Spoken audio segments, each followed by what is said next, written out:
Cheddar Reservoir, built in the 1930s in Somerset, England, holds an impressive 1,350 million gallons of water and is home to lots of pike. And all I gotta do is catch one. And that should be easy, right? Because pike have always been so good to me on this channel.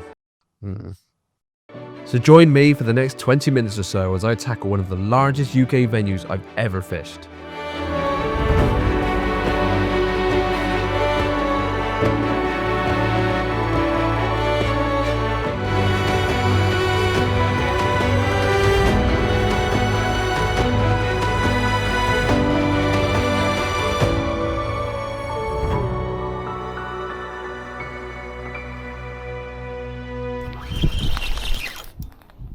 Yep, we're in.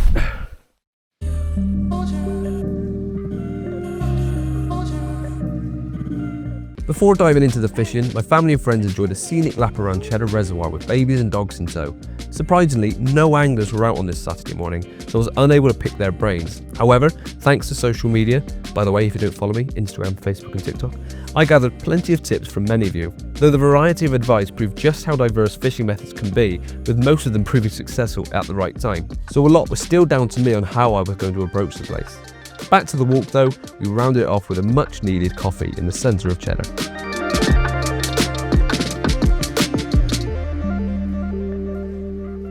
Now I must admit, this wasn't technically my first ever trip here, as I had in fact gone once around 10 years ago. Naturally, as I was after pike, I blanked. So coming into this session, I kind of had that new venue buzz, but it was mixed slightly with apprehension and doubt caused by my previous failure. But with not one, not two, but 3 days booked on here ahead of me, I was confident at least one fish would show up. Well, good morning, and it is day one down here at Cheddar Reservoir. It's a glorious morning to boot as well. The forecast wasn't for sun, wasn't for blue sky, but I'm going to enjoy it while it's here because it is forecast to be about 40 mile an hour winds, cloudy and not very nice. And as you can probably hear from my voice, I'm starting 2025 with a little bit of a lurgy. So I've chosen to go on the back of the wind for a couple of reasons. It should be easier to fish from here, but also I'm a bit more protected from the elements, because if I was the other end of this reservoir with this wind coming at me, I think it wouldn't be a very enjoyable session. So this is where I'm going to start for the day. And as you can see, all of the kit is behind me. And it's not exactly traveling light like I have been doing on the last few times going for pike, because previously I've gone around with lures, traveling light, just like a jacket, net and everything like that, covering loads of miles, thousands of casts, but I've struggled. So I said to myself, next time I go pike fishing, I'm going to do a bit of dead baiting. But not only that, I've given myself the challenge of catching one from a venue I've never caught one from before. I've only ever fished it once before when I was a lot younger, and I'm going to be using a bait boat whilst doing it. So it's going to be a steep learning curve, but hopefully we can get some pike under our belt. Oh, no, sorry, wrong song. Try again.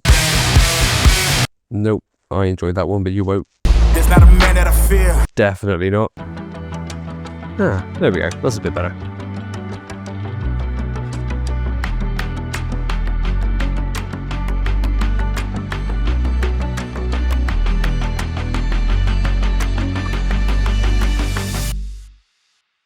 Now the first thing I've learned this morning is just how long it takes to get dead baits out, especially when trying to film it all as well. So I'm now onto the third rod.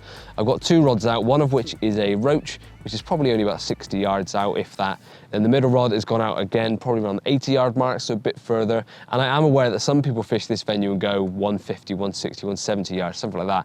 I'm not going to go too extreme today just because I'm not that confident in what I'm doing, so I'm going to keep some elements of what I'm doing within my comfort zone.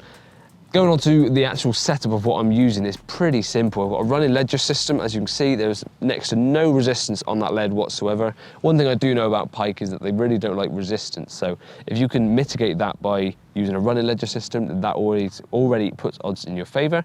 And that goes down to a buffer bead to stop that lead from getting caught on anything down there. And then you've got a wire trace. Now the reason you're using a wire trace, for those of you that have never pike fished before, is pike have a lot of teeth. And if you were using just a mono or a braid straight through, there's a high probability that pike will just bite you straight off. So by using a wire trace, you eliminate that risk of getting bitten through. And that goes down to a couple of trebles. Now, obviously one of those hooks from each treble is hooked into the fish that I'm using. The fish I'm using on each rod is slightly different. I've got a roach on the right, a head of a mackerel on the middle, and this is the tail of the same mackerel, which is gonna go out on the left. To boost these even more, I'm then just putting in some salmon oil and then a bit of a dye spray, which is where my hands are starting to go orange. Never used these things before, but I'm doing a bit of research before coming out. The stinkier the better, it seems, especially on a venue this big where there's such a vast amount of water. I want to get as much scent and attraction onto these baits as possible, so I'm doing everything I can to hopefully boost the attraction around them. And then to add one more little element to it, and then putting a little bit of ground bait out, which may seem a little bit odd because of course the pike don't really feed on this, but that's not what it's for. The reason for putting the ground bait out is because there's lots of other fish in this lake. You've got tench, bream, roach, rudd, things like that. And I want to draw some attraction into the swim. So hopefully if I get some of those smaller fish feeding and buzzing around, it perks the interest of the pike, which come along and think, what's going on? And they'll start trying to have a bit of an investigation, whether they take some of the fish that are feeding around on this, or they see my dead bait, which should be slightly easier pickings because it's not moving, it stinks, and it's just ready for them to take. That's the idea behind the ground bait. It's not something I've done before, but it's something I've seen online from other professional anglers, which know a lot more than what I do. So it makes sense to try and copy and replicate what they're doing on a venue this big, because I'm not gonna lie, I have no idea what I'm doing really other than what I've watched online. So let's get this third and final rod out, sit back and hopefully get something this afternoon. Because yes, it's nearly afternoon.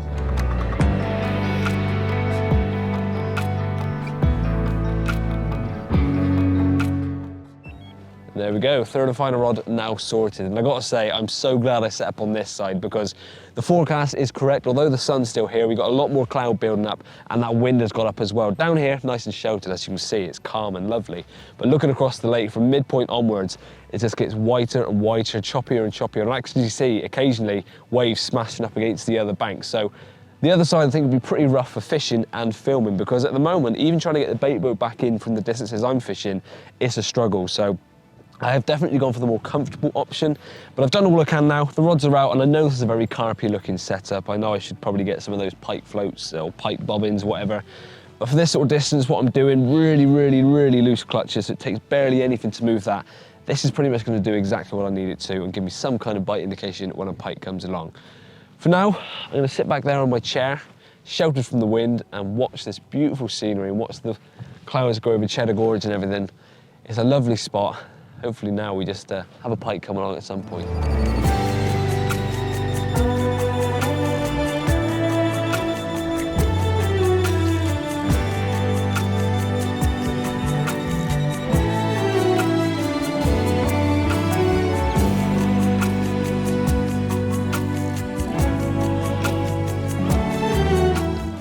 I'm aware this B-roll segment is slightly longer than I usually do, but I really wanted to embrace the surroundings of where I was fishing. Now a bit more about Cheddar Gorge. It's nestled in the heart of Somerset and is breathtaking natural wonder featuring towering limestone cliffs, dramatic caves and a rich history dating back millions of years. Just below is the charming village of Cheddar and is famous for its world-renowned cheese. Quaint streets and a gateway to exploring the stunning landscape.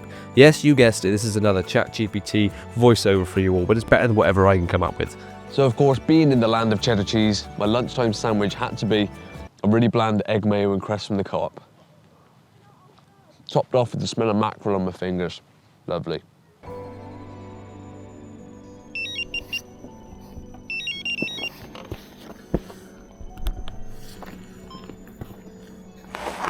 Come on, please, still be in the area.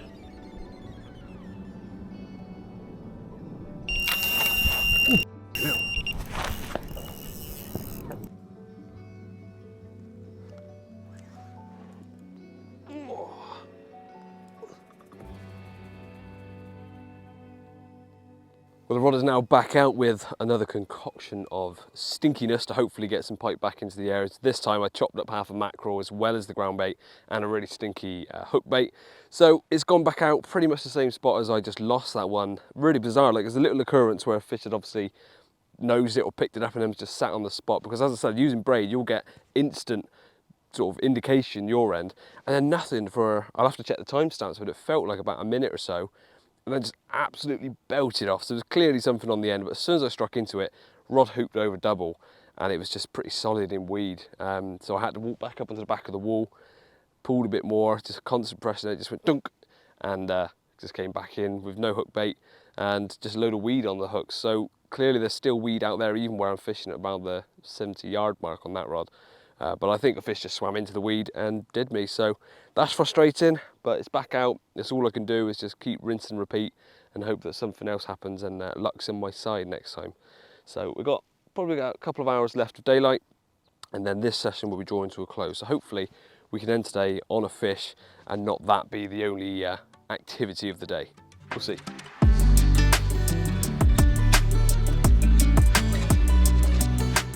My action cam has just let out its usual chime to say that the battery is dead. And it kind of signifies the end of day one, really. This place operates on a dawn till dusk basis, and I'm pretty much there. The moon is very bright up ahead. The sun went down probably a good 20 minutes or so ago. There's a little bit of light left, but by the time all the rods and that are in and back at the car, it will be dark. So, unfortunately, one bite, one loss today, but it does show that the presentation and the setup is working.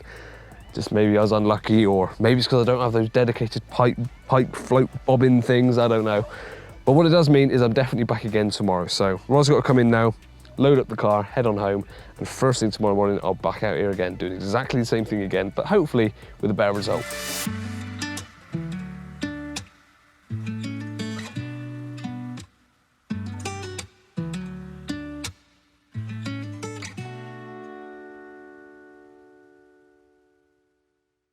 Day 2, and hopefully the pike fishing today goes a bit smoother than what the journey to get here did, because opening the front door this morning there was some light snow on the cars, but it was all melting, it was slushy, the main road's absolutely fine, but to get here I got to go quite up in the elevation before I come back down, and that up segment of the journey turned from slushy rain and snow to just snow and ice. There were cars getting abandoned in laybys, cars skidding all over the place. It wasn't fun, but I was halfway through the journey and I knew that once I get to the other side it'll be like it was when I left home. And I've got here now, there's barely a flake on the ground, so I've made it. That was rough, and it's all going to melt today, so the journey back will be a lot smoother. But after that start to the day, I'm hoping that the pike fishing is a bit more plain sailing and enjoyable. That was a bit sketchy, but let's get the rods out and fish hard today. Instead of boring you with another bait boat sequence, let's cut straight to the point. All 3 rods are out and I'm taking in the surroundings once more.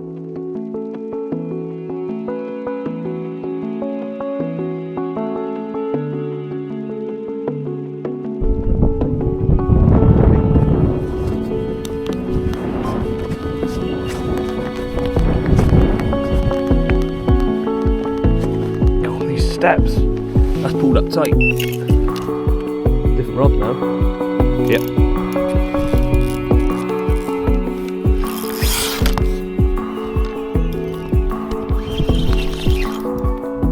Yep, we're in.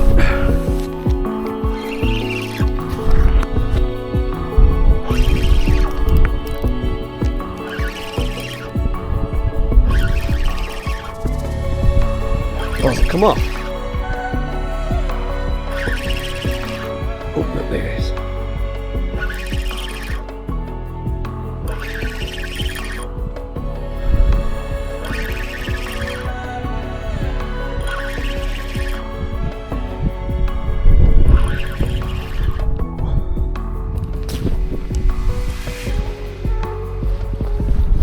But he's just hooked. I don't want my hooks to go in the net. I didn't blank. Well, happy days. I had a little occurrence on the right-hand rod, which I was expecting to go off, and then out of the blue, the left-hander, which is the first rod I put out this morning, went off on the left. It's just been resting in the net for a little bit, so he's good to hold up now, but whilst resting him, it's turned into a little bluey, deadbait. This is definitely nothing to do with the fact that I've deleted the clip of me holding up the pike and I'm filming this a few hours later after finally calming down. But I can assure you it was a beautiful pike, of which you can see the nice release shots that I still have. Such an idiot. I did, however, still have the framing up clip, and with my awesome CGI skills, I pretty much managed to replicate the clip that I deleted.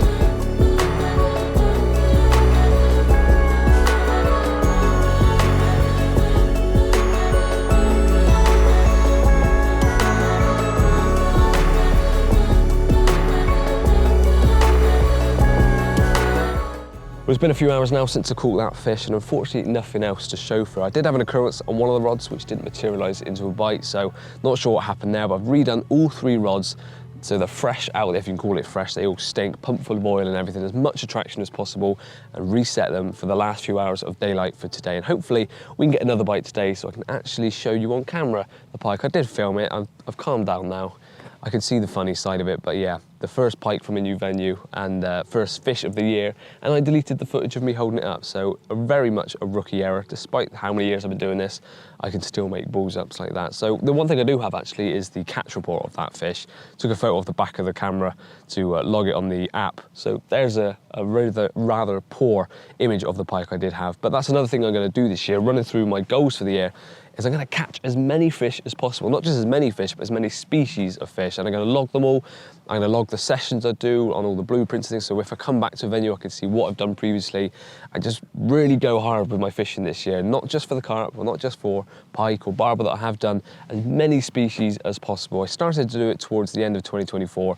Thoroughly enjoyed myself catching loads of different species like barbel, sturgeon. I've caught catfish, a ray last year, or 2 years ago actually, I think. Loads of different fish. So this year, one of my main goals is to fish as many venues as possible and as many disciplines as possible, so I catch as many species as possible.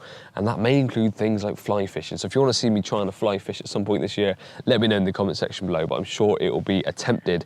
But there's also, I want to hit 50k subs, which is a sort of a personal goal to try and get the channel somewhere a bit higher. I want to catch from all 4 UK countries. So of course I've already ticked off the UK, but I want to do Scotland, Wales and Ireland. So if you've got any venues in those places that you think would be well worth a visit for whatever species, let me know, because I want to hear from you. I also want to fish 4 different countries in Europe. Now, obviously Holland is going to be one that I'll probably tick off quite easily because I go over to Holland several times a year. And I've also just booked flights to Sweden. So there's 2 countries already ticked off. But again, if there's any countries you want to see me fish, whether that be France, Belgium or somewhere a bit different, let me know and I'll see what I can do. I want to do some collaborations, at least 4 collaborations with different channels. So again, let me know down below who you think I should collab with. And of course, I'm going to try and do 1 video per week for the whole year, this being the very first one. And that does mean that whatever happens in these trips or these videos, you're going to see it. So the blanks, deleted clips or any mistakes like that, you're going to see it, because my sessions and my channel has always been very natural. What you see is what you get. So whether it's a blinding session or a grueling session, you're always going to see it. I think that's the most realistic way fishing can be portrayed online.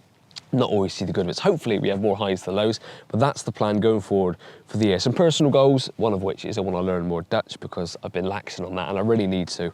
At this rate, my 1-year-old daughter's going to end up talking more Dutch than I am, so that can't happen. So that is loads of my goals for going ahead in 2025. 2025, that's mad saying that already. And one of the nice things about doing as many different species as possible is Catch are offering a free pro subscription to their app for every species I catch. And as I've caught a pike today, that's species number 1. So all you've got to do to be involved in winning that pro subscription, and may I add, a day session on the venue that I catch that species from. So for this video, it'll be a pro subscription to catch and a session on this lake, hopefully so you can try and catch some pike yourself. All you got to do is comment down below of all those things I've just run through for this year's goals.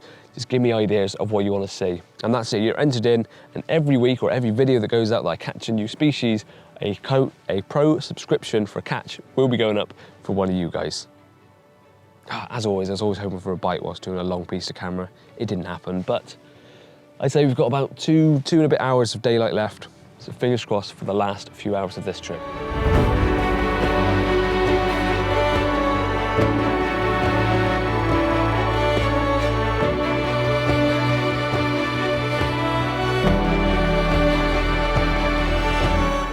Just enjoyed a lovely sunset on day 2, and although I've got tomorrow booked on air as well, I think I'm going to call it there. As much as I've enjoyed my time, I do feel like I've succeeded. I've had a pike.